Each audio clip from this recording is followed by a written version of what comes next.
Hello again, listeners, and welcome back to the Dual Screens podcast, the world's #1 indie dev interview podcast. Probably, absolutely, for sure.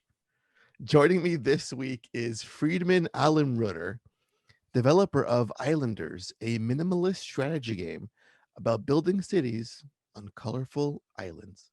Friedemann, welcome to the show. How's it going, man? Hey, Andy. Thanks for having me. Going good so Yeah, far? yeah. Yeah. So I saw your game at the Nintendo Indie Showcase thing not too long ago, and I was a little upset with myself because it looked super cute and I had never heard of it before. And Oh, it's been no. out for like 2 years on Steam. It has. It has. Are you a PC gamer as well? I tend to play mainly console, so I think when Yeah. things are only on PC, they tend to just go over my head So there's an completely. excuse. Right. So I got the game for Switch, and I Yeah. played the game on Switch. And I think the first thing I want to ask you is, I have shit to do, right? With my life. I have a full-time job. I have a fiance. I have a pet. I'm so I, sorry. I can't be spending my time on an island throwing down breweries and sawmills and farms. Why Making did tough you make choices. why did you make such an addictive game? I'm sorry, Andy. The funny thing is, we actually set out to make a city builder that goes along with like a grown-up life schedule, that you can play in 20-minute Mm, sessions. And I think the 20-minute sessions actually kind of work out. It's like, I think it takes between 15 minutes, and sometimes if you have a really long going session, you can play for like an hour or something, but then you have to be really good to keep playing. mhm. But the thing is that people don't play one session. Nope, they really don't. You don't leave it at one session. And yeah, I'm sorry. No, it's fine. And also, like, Say hi to your fiance from oh me. yeah, sure. You Like, can blame it on me. um, and also like the gameplay didn't like click within the first 5 seconds of the game, and I was like, why am I seeing a game over screen already? I can't be Yeah. this stupid. But that's the typical, that's like when we watch people play the game for the first time, that's like the typical Mhm. way to experience it. You see a game over screen insanely early and you're like, what's going on? I thought this is like a cutesy casual thing. Mhm. And then it takes you like 3 or 4 runs to figure out how to play for a bit longer. Yeah, so and that's a good segue. Let's have you describe what the core gameplay loop of Islanders looks like. So the core idea of Islanders is that you have an island with with limited building space on it, Mhm. and you get these buildings in your inventory and you place them. And all of the buildings have interdependencies with other buildings that they want to be next to or that they don't want to be next to. And you have to find like the optimal city layout to get as many points as possible. So every time you place something, for example, if you place a lumberjack, you get points for every tree that's in the vicinity of that lumberjack. And in the beginning, that's super simple. In the beginning, it's like, yeah, you basically drag a building over the island and see where it gets most points. But then later on, if you've already placed 20 or 30 buildings and you have all kinds of different relationships between the buildings, it gets really, really complex. And so, yeah, the idea was to basically make a city builder that's only about placing buildings Mhm. and not about like complex economic simulations and gathering resources and stuff like that. Yeah, because I'm wondering what kind of people would live in the mansion with a bunch of houses swished up against it with, a seaweed farm right next Right right next to next door. it.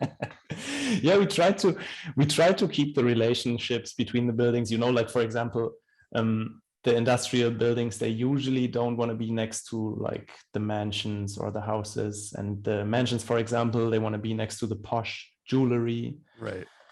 and stuff like that. But sometimes the relationships are really weird because we just needed to come up with things that make the city look nice Mhm. and keep the gameplay intact. So Yeah, and this game also it wreaks havoc on my OCD a little bit Because when I play your conventional city building games, and I'm going Yeah, way back to games like Pharaoh, one of my favorite like city builder games of all time, my approach is always a beautiful city. Like everything yeah. looks straight and parallel Things are and on a grid, right? exactly. Yeah, And here I'm like, if I plop down this little brewery, for example, yeah. at an angle, I'll get more points, but then it'll look askew. Yeah. And I'm I like, well, have, I I know can't it have so well. that. I have the exact same thing. I have ruined runs. Um, yeah, because of the exact same issue, because I needed to place something where it looked good and not where it gave me the most points. And it's actually, that's been a topic we discussed a lot during development, because the traditional approach for city builders is to have some kind of grid that the buildings and units snap to. Mhm. And in Islanders, we don't have that, because we started making these low poly islands with these nice rock formations and stuff. And we just found out that the more organic they were, the nicer they looked. Mhm. And the more it allowed us to just basically stick things into each other and end up with a nice island. So all of the islands in the game are procedurally generated. And the procedural generation algorithm that we have is not super sophisticated. It basically just squashes things into each other and then puts decoration on top. And so in order for that to work with the gameplay, we basically had to ditch the grid approach, because that wouldn't have worked. Yeah, And I think it still works kind of well, right? You are still able to make something nice and organized looking, but it's definitely way more organic than in like the Settlers or yeah, right. And that feeling of like this doesn't look the way I want it to look precisely. It kind of goes away fast when you're seeing the points rack up in the bottom left corner and you're seeing your progress of the island build up before you can go to a new island to start fresh. yeah, So it's like a weird trade-off where like it kind of asks you to throw away what you think a traditional city builder is supposed to play like. And it has like this weird, like arcadey yet zen vibe throughout the yeah, whole thing going on, which is really neat. yeah. And it's actually fun. Like when we talk to people who play it, some people have real strong conflicts. They're like, yeah, I placed this little remote thing on the cliff and I wanted him to have a nice time up there and be alone by himself. And then in the end, I needed to urbanize the entire area around him. And I felt really bad about it. And I love how people, I love how people in their minds add this weird storytelling component to a game that's basically purely mechanics. Yeah, there's zero story in this whatsoever. It's just Yeah. it throws you in an island. Here's like pick like your schematics of what kind of buildings you want to choose and the surrounding like elements to it, like farms go with, like a seaweed farm, gets a little Yeah. kelp or whatever. No story, but you find yourself kind of thinking, who would live on this island? Who would put a farm here? Yeah. Where do the workers go? It's funny, right? How you immediately like what's the empathize? Hmm. You empathize with people, right? Yeah. Yeah. Yeah, how you immediately empathize with these not even visible inhabitants of the island you're building. Love it. I do have to say though, I wanted to ask you, are you independently wealthy? Because you're charging $5 for this game, which seems a little low for something that gives you so much replay value and is so much fun. How did you guys Yeah, get to that price point for this game? I think the price point for us mostly, so the backstory of how we made the game is that we developed both of our first games. Before Islanders, we made a game called Superflight. And both of those games were developed as part of our university program. So the three of us were students, and within the program that we have, they enabled us to make a real life project and to finish it and to wrap it up and to commercially release it as part of our game design studies. So we worked with like super constrained time budgets, and basically Superflight was the first 3D game we ever made, and then Islanders was the second one. And we just didn't feel qualified, I think, Mm. in a way, to charge like a higher price for our game. Oh, And back interesting. then, back when we released it, it didn't have the sandbox mode. and we had only play tested it with like our friends from university, basically. And so I think there was some insecurity on our part whether this was actually going to work or not. And I don't know, in hindsight, like we've talked about it a bit, in hindsight, I think like a $10 price point would be justified as well. But yeah, generally we want to make games that are quick for us to develop and that don't cost a ton to people. Like I personally don't believe in the $60 5-year development cycle model of making games. Like I'm sure it works for other people, but that's not how I want to live and how I want to make a living. Yeah, because people charge way more for much inferior games out there. Yeah, does it work though? That's a good question. It depends on the game, but I feel like if it's priced moderately enough, you can get away with a lot of shortcomings on the gameplay side. You can say, well, true. It only costs $15 and it has X, Y, and Z problems. But if you can look past that, you'll find a good game. Yeah. As opposed to your game where it's like super polished. It has its intention. It sets out and it does it very well. And it's very, very low. So thanks. I really appreciate you saying that. But I think that exactly those insecurities, being able to say, maybe look past some of the shortcomings because it only costs €5. I think that's kind of the back door we wanted to keep open for ourselves. Yeah, basically being second-year game design students releasing their second game and having no clue what we were doing at that point. And then also, I think when we looked at other games being priced in the $10 to $15 section, you see they do lots of service. They have DLC, they have long-term support for their players, and they often they launch some free content after a while, and they keep the game alive for way longer than we intended to. And I think we were very aware that we would have to write our bachelor's thesis after releasing this game and move on with our studies. And we didn't want to keep working on Islanders for the next 2 years. And I think that was also part of the consideration to choose like a €5 or $5 price point. Yeah, because the game, if you look at it, it kind of lends itself to DLC and add-ons. Yeah. In the future, like it's the format is there. It's like the blueprint for adding like different sorts of like different civilizations, different island types. You could have floating island. Yeah, we have so many. We've talked about it a lot, but the way we enjoy making games, and I'm really happy that the three of us agree on that, is that we like to make something, finish it, give it to people, make sure that it works for them. We're not gonna leave critical bugs unresolved or anything. But once the game is out there and it works for people, the three of us really enjoy moving on and making something new. And that's what we made really good experiences with that with our first game, Superflight, which is completely different from Islanders. And I think that's just the same thing we wanted to do with Islanders again. Do you see some of that insecurity now going away, seeing that people are loving this game so much, it's being so well received, and now Nintendo's like, we want this on our system, like please get it on here? No, absolutely. I think we've learned, we've gained some confidence in our game making skills now, that also because it's not the first time anymore. After Superflight, it was very, very easy to just go, yeah, okay, people like this, but it's a lucky first time thing. And then now that it worked again, I think we feel some level of confidence that we can actually make games that people enjoy. And then Paul, he just released his solo game, The Ramp. I don't know if you've seen that. Yeah, so Paul is coming on the show in a couple of weeks, just so you know. Oh, nice. Yeah. To promote The Ramp? Yep. Yes, indeed. That's cool. Oh, that's so cool.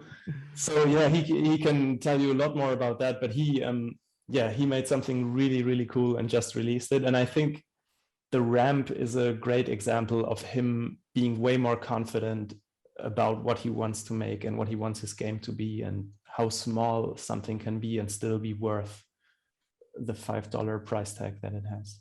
It's funny. I was talking to Paul over Twitter. I came across the ramp on Steam purely by accident, and then when I set up this interview, I saw, I was like, that name sounds familiar.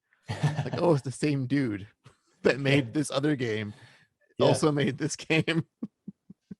so cool. uh, so what what's next for you guys? Is there a project you guys are currently working on at this point? Are you just sitting back and enjoying the Switch port and let that do its thing?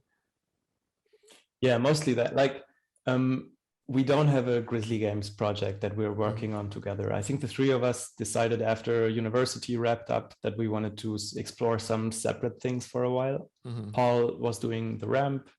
Jonas is doing tons of work with his YouTube channel, and he's got a game, Will You Snail, mhm, that's probably going to launch, I think, early next year or something. mhm, And I'm also working on something that's unannounced, but we just wanted to explore some things that we felt like we couldn't explore as the three of us. mhm.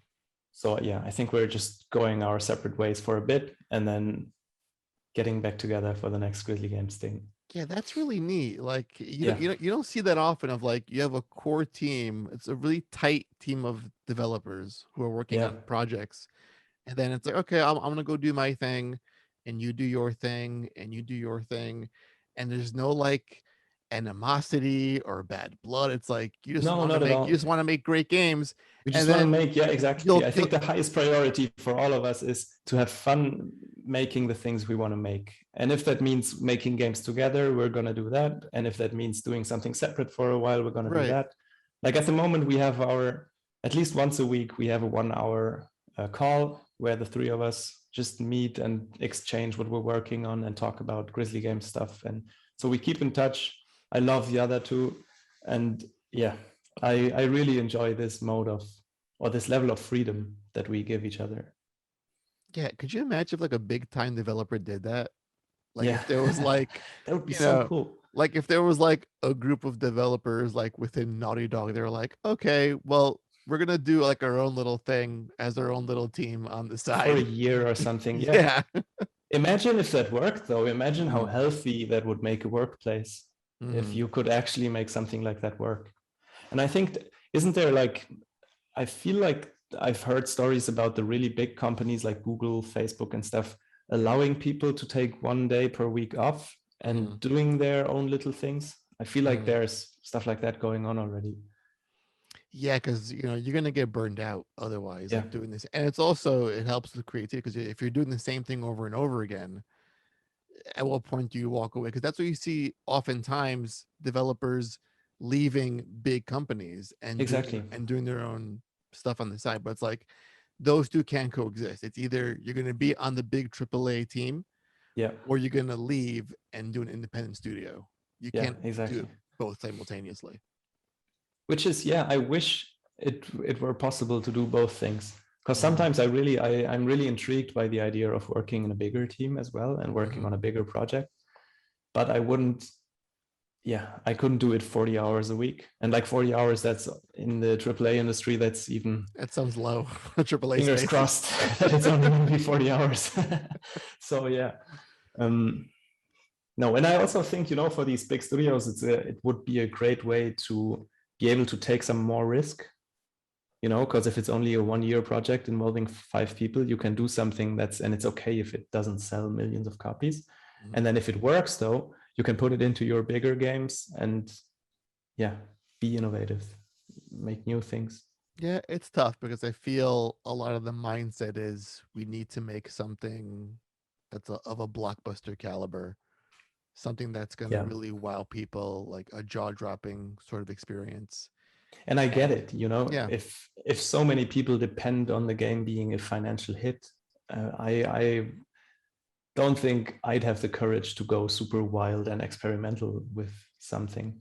hmm It's well, way easier to do that if there's just three of you and it's basically, yeah, if it doesn't sell, then we're screwed and we're going to have to get a job. But that's it. well, how soon is a game like Islanders profitable for you guys? Like when it was first put on Steam, Yeah, that's the amazing thing about Yeah. us developing the games at university. It was basically profitable day one. Wow. So because, we didn't have any real costs because we live in Germany where the university is basically free. Mm-hmm. We didn't have to pay anything there. And then we had to set up the company, which cost like, I think somewhere around 1,000 or $2,000, Mm-hmm. which, yeah, that's okay if you split it three Between ways. three of you, yeah. Yeah, exactly. And that's literally it, I think. We had to, like, we have a tax guy that we have to pay, but that's, yeah, if the game sells a couple 100,000 times, that's immediately gonna disappear, those costs. So yeah, we were super, super lucky that we had this kind of, that's also why we were able to take creative risks, because it didn't have to work out. If the game had sold 0 copies, it would have been just fine because we were all students. We didn't plan on making money with it. And yeah, luckily it did though. Yeah, it just goes to show you how intense the indie space can be, because you can Yeah, have a story like yours where it's like your kids in university making a game what looks like in your spare time while working on your thesis as yeah, well, and then at no real cost to you or your teammates, and then you release it, and then you have some money coming in now. This is before even the Switch version comes out. Then you have other groups who are mortgaging their homes, yeah, or they're down to their last $10 in their bank accounts, and it's like all or nothing on the release of a game, and yeah, it can go either way. yeah, absolutely. And that stuff really humbles me. That makes me want to not give any advice on game dev at all to people, because I feel like our situation was so privileged and so different from the situation of so many other people. Like if you have a family and you quit your day job to pursue this indie path, that's such a different set of circumstances than Right. what we faced when we launched Islanders. So I'm really, really grateful that it worked this way for us. And every time I talk to people about how we make games, I put this huge disclaimer up that, yeah, it worked under these specific circumstances. Don't try it at home if you don't have the same don't have the same set of privileges around you, I think. What put you on this path to making games? Was it like a childhood thing? You were always a gamer growing up, or something you fell into later on in life? Yeah, we actually talked about this a couple of days ago, the three of us. I think we all enjoyed games as kids, Mm-hmm. especially like as teenagers. All of us played games with friends or alone. And Jonas, he's the only one who started making digital games at a very early age. I think he started around when he was 12 or something. God damn. Yeah. So he had tons of experience already when he started studying game design, and the stuff that he applied to the game school with was insane already. And I came from more of an illustration background. I originally wanted to become a concept artist for the games industry. And when I finished high school, I interned at 2 game studios for 6 months each.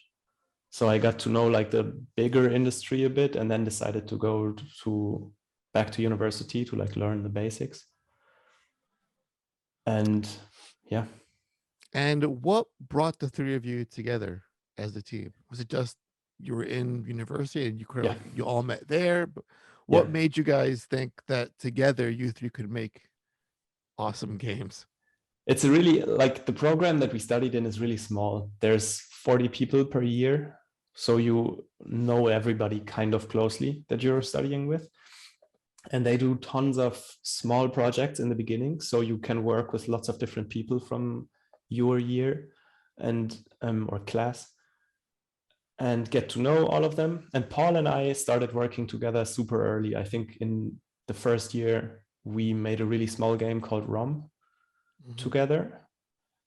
And that worked well. And the two of us clicked. And I think we both had lots of common design philosophy. I think that's what made me want to keep working with Paul, and him also keep working with me, that we both really embraced this minimalist ideology almost of making games where you cut everything away but the very, very core mechanic. And then you end up with something kind of elegant that also has the benefit that you can, as a student, actually finish it and release it. And that's what we, with this first experimental thing that we made together, ROM, we released that for free on itch.io. And after making that experience, we were like, okay, so now we made a free game. Let's see if we can make a commercial game for the next project. And then Superflight we made with another guy called Shar.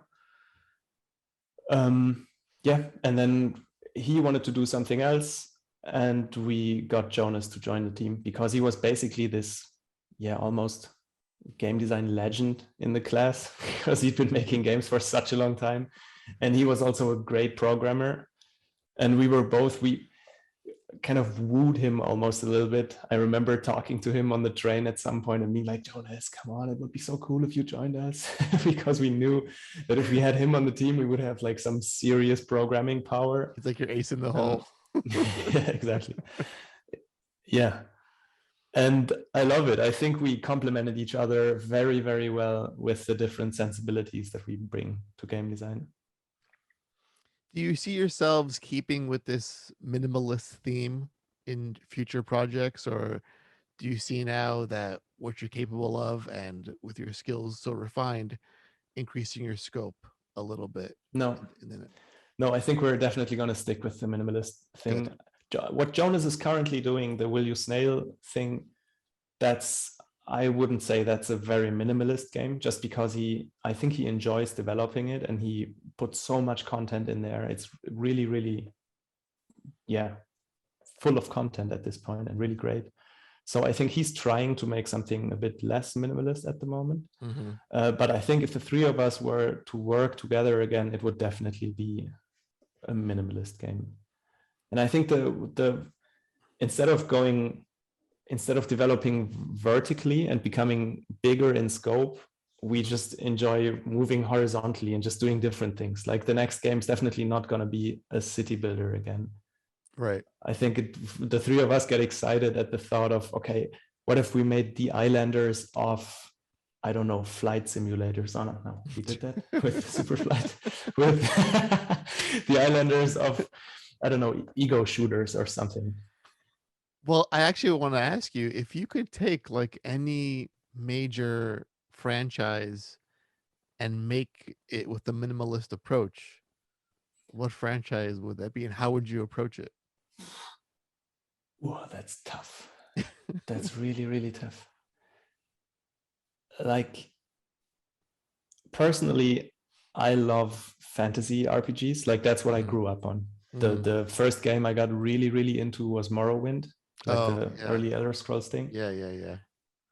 I would love to be able to make something that captures the essence of this open world exploration and having these different mysterious locations that you're exploring and stuff like that. Have that, but in some form that I could consume it today. Because I recently bought The Witcher 3 and I had to stop after an hour. I was so overwhelmed by like the amount of systems, by the complexity of the input. I was just, no, I can't anymore.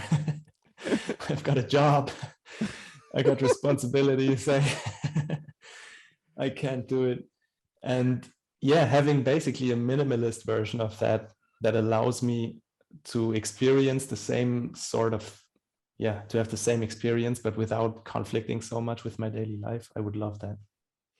Yeah, it's amazing how people tend to think if I cram in a bunch of systems in here and give the player so much to do, that somehow equals value in a sense.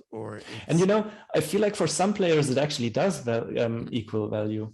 When I was 16, I loved games that had like the 100th subsystem where you can like teach your horse a language and then do whatever with the horse. And I think it really depends on how much time you have to dive into it. Yeah, and I always come back to a game like Death Stranding where the systems in place are very simple. Yeah. It's a person that's fighting against the environment and traversing across, open terrain. It's how you tackle it. And Yeah. it's here's a set of tools. Use your brain in very different ways to get across this space. And Yeah. that's like a triple A in a sense, minimalist kind of game. Absolutely. And I totally love this kind of approach to have one mechanic that you can use in so many different ways. Mm. That's my favorite kind of game, where basically you have this one thing, and then the developer goes and sees how many different things can we do with that. Have you played 12 minutes yet? No, not yet. Okay, so Have you? yes, I finished it last night, and Do you that's recommend it? highly because it's a lot like Islanders, where it has one core mechanic Yeah. in the back of your mind, and it's asking you, it invites you to see how can you play with these mechanics, Yeah. what can you take from the environment and use to influence dialogue or a certain outcome or a path in the story. But again, it's not it's a point and click. It's you're looking at objects and Yeah. seeing where they could work and choosing a dialogue tree, and it's not overwhelming. It's just simple, basic, but there's so much depth in it, which is Damn, I really want to yeah, play it. I yeah. wishlisted it the minute I saw it first. And I've been waiting to make time for it. The second you play it and you finish it, I want you to email me because so we can discuss the I game's will. ending. I will. Okay. Oh, that's a good offer, man. I Yeah. really, it's a thing, right? You finish something and you're like panically looking around, texting all of your friends who finished this. I need to Right. discuss it with some. Like The last time I really, really had, did you play Outer Wilds? no, I haven't finished it yet. I've played it, but I haven't Oh, finished it. the minute you finish that, email me. All right. So that's the that's deal. That's the that's deal. the deal. Okay. We have now a verbal binding contract we have just made Okay. right now. But yeah, I No, feel Outer Wilds is the yeah, last thing that completely blew me away. That was so clever. And it's basically, yeah, it's comparable, I think, because it has a few more game systems in it, but it's mostly traversal. It's mostly you flying the spaceship or you being around in your spacesuit, and you have to interact with the environment, with the different environments. And it was so clever. yeah, that's kind of neat how when you play a game and finish it that has like a bit of an impact on you, Yeah. you want to see who else had that same experience. And Yeah. like, can we talk about that ending that we just saw in this game? Like, did you not? Yeah. Can you play it? It's only 5 hours long. Go play it right now and get back to me. Yes. And then people don't do it. I've been I'm that's my main problem with Paul. Like after working together for 7 years, Mhm. he's not playing Outer Wilds. I've told him to play it 100 times. I got so excited Is about the that game. the reason why he's like, this guy keeps pushing this game on me? I'm not gonna play it. I'm so mad. I get mad thinking about it. Well, you know What's what? When I'll Paul? talk. If you I'll see this for some reason, play Outer Wilds. Go play it for Christ's sake. I'll talk to Paul. Don't worry about Yeah. that. Oh yeah, right. You were gonna talk to him. I'll get him all squared away. Don't worry. Don't worry about it. Nice. Um, you Appreciate it. know, I've played a lot of games in my almost 40 years on this planet Earth, and one thing I always ask myself is, does the a perfect game exist? And I think in a lot of ways, Islanders is what I would call a perfect game. Oh my God, really? It yes, and it's Thank for you. very very um specific reasons, and that's it has a very set intention where this is the gameplay loop. It's drawn down and simple enough to digest for anyone to get into with no gaming experience whatsoever. They can dive in and play. And it opens itself up as you're playing. It's perfect for grab and go. You can play a short session or you can play until 5 in the morning sometimes, like I did the other day. Um, and then the price point. It's all of it comes together in a way where I would classify it as a perfect game. Man, that's a huge, huge compliment. I'm just Yeah, gonna take it. Thank you so much. take That's it. Take it. yeah, you said so many of the things that we set out to do with Mhm. Islanders. That makes me really, really happy to hear that people are actually receiving it as exactly what we wanted it to be. Thanks, man. Of course. Well, thank you, because it's again, it's one of those games where you look at it and it gives you like a feel good aura, Yeah, like a love at first sight sensation, and you don't that's really great. you don't really know why, and but you want to find out why. Yeah. And the more you play, the more you realize that it's a very special experience, Yeah. as And you know, minimalist I as think it all is. something that you just said, that it's a game that everybody can pick up. Hmm. That's something that's really important to me, and that's one of the things I'm proudest of with our games, that we made two games that you can also hand to like a 6-year old and Right. they will figure it out and they will have a good time with it. Or I can give it to my girlfriend who never plays games, who doesn't have any history with games, and she can also pick it up and have a nice time with Islanders. And that's actually, making games that work like that is surprisingly hard, Hmm. because that's what we learned at university, that you have so many assumptions. There are so many things, like we had this really great term at university called games literacy, Hmm. and there's so much, you learn so many things as a gamer. For example, like the standard way you navigate a first person game, that's so complex, Right. that's so hard to do for somebody who's never done it before. And like for me, if I play a first person game, I don't even think about it. It's super easy to do. But if you make a game like that, you already exclude a huge portion of non-gamers Hmm. from the experience, in a sense. Hmm. Or if you get them really excited, they might make this the game where they learn first person controls with. Right. Right. Right. But for my girlfriend, for example, if I give her a game like that, it just completely throws her off, and it puts a huge barrier between her and the experience, Hmm. because she can't navigate that. Hmm. And that always made me really, really sad, thinking about, yeah, making games that lots of my non-gamer friends are completely excluded from. And so I'm kind of proud that both of our games meet this criteria of being, yeah, you can give it to almost everybody. Maybe my grandparents excluded. they get dizzy from my I tried. Oh man. But yeah, I'm really happy about that. Yeah. All right. I think that's a good place to end all this game chatter and go into my favorite part of the show, and that's rapid fire. The rapid fire round. Are you ready for this action? It's gonna get intense. I don't feel like I am, but Now, nothing I can do. I was hoping that we would have Jonas and Paul here, but since they're absent, I'm gonna use it to my advantage a little bit. So Damn. here we go. Between Jonas and Paul, who do you think is more likely to be arrested of a crime? Paul. Okay, so Paul's been arrested. What crime did Paul commit? Something with a skateboard, like, I don't know, destroying some property with a skateboard at night, Oh my drunk. god. Wow. Drunken skateboarding. See, that should Yeah. be, is that in this game? I don't think it is. That should be something he Depends on how adds. you play, I think. Something he adds. Impersonate a drunk skateboarder.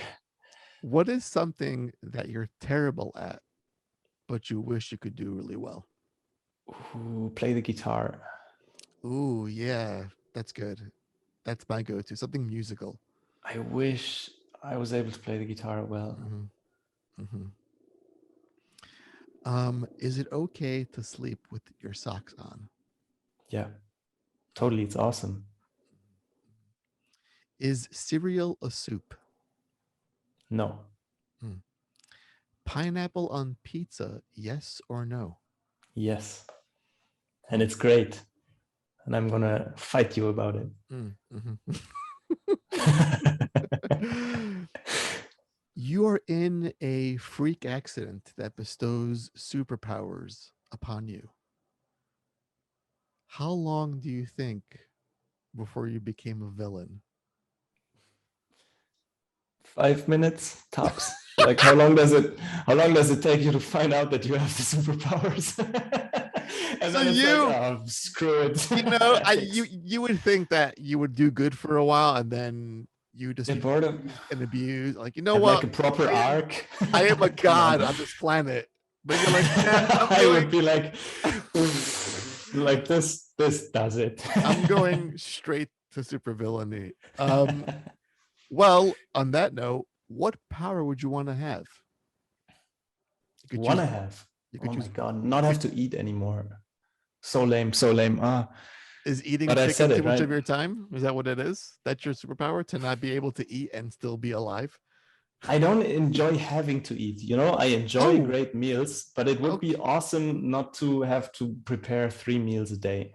Hmm. I would love to have it as an optional thing where you can, like, once every 2 days, you put some time aside and you make some proper awesome food. But I would love it not to be a requirement.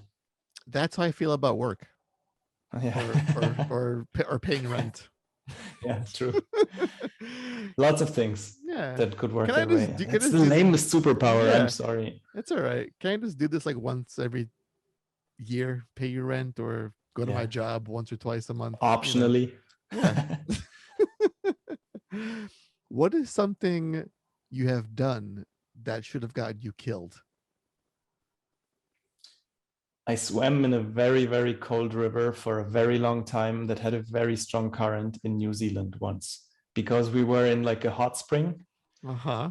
And people told me that our campground that we had to drive with the car to Mm-hmm. was downstream from the hot spring. So I was like, great idea. Why don't I just take this fast ass river and let it carry me to the campground? And yeah. God, and you don't realize like you could have died. Yeah. I And think the coldness is the problem, actually. I got real dizzy and on the way. it doesn't click. No. I feel like a lot of us should not be walking around this earth. Me Yeah. especially. I feel like it's once or twice a day. I'm like, that could have just killed me. What's the most recent one that you remember for you? Oh, just like crossing the street. I Yeah, feel okay, like that I just totally. feel like most times I should not be alive anymore. And for what? For Yeah. what? It's always like you have your noise canceling headphones in. You're like, Yes. oh no, Yes. there's one more truck coming, and you have the option to wait 10 more seconds to go to the supermarket and pick up your one piece of milk or something like that. 10 seconds longer, or you could sprint in front of the truck and make it across before it arrives. And that's, yeah. I'll take one piece of milk, Risk your life please. for that. One piece of milk. I'm gonna do that at the grocery store. Do you have any pieces of milk? I'd like to buy a pound of milk. What does one cost? Yeah. Let's do a few more here before we say goodbye. Is it more preferable to be nice or to be fair? Fair? I'm gonna say fair. Would you rather invent something new or discover something new? Invent.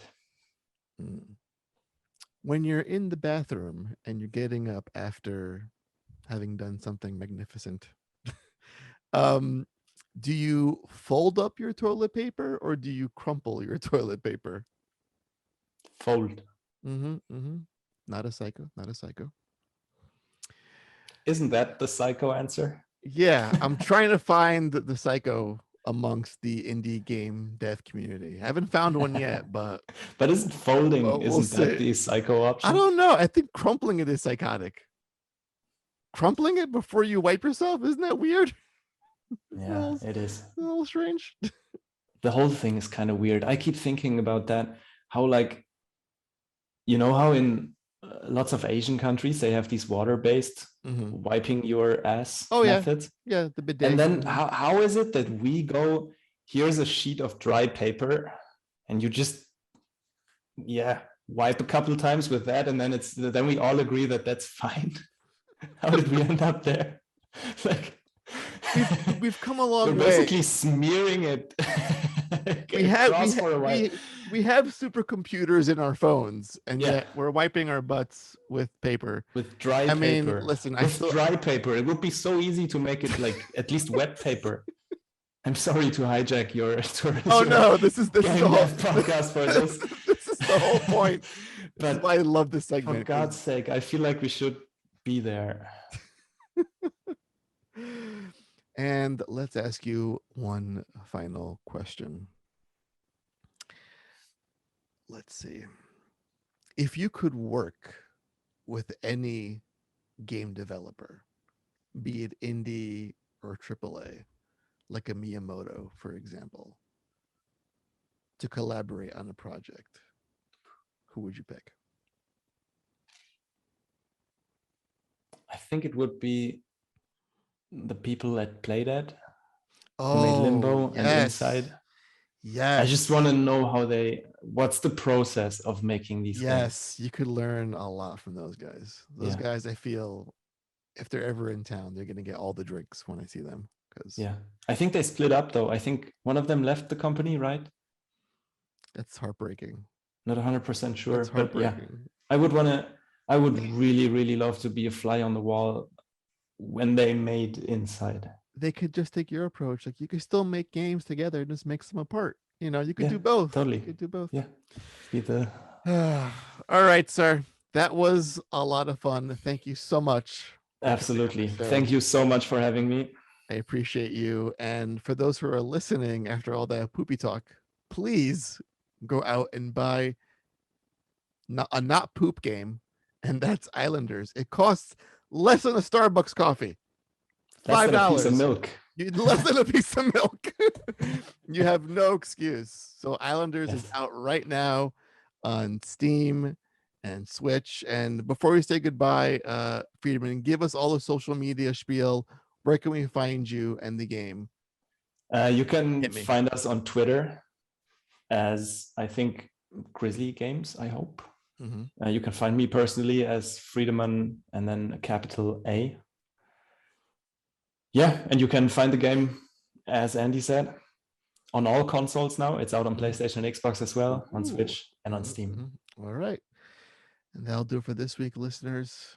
Please take some time and play a good game that's going to make you really happy and bring a lot of joy in your life and make you miss work and a few meetings and maybe strain your relationship with your fiance because you can't scratch his back because you're too busy building islands and having fun. That's a personal story. Totally not me. Someone else I know. And with that, listeners, thank you so much. And as always, please be excellent to each other.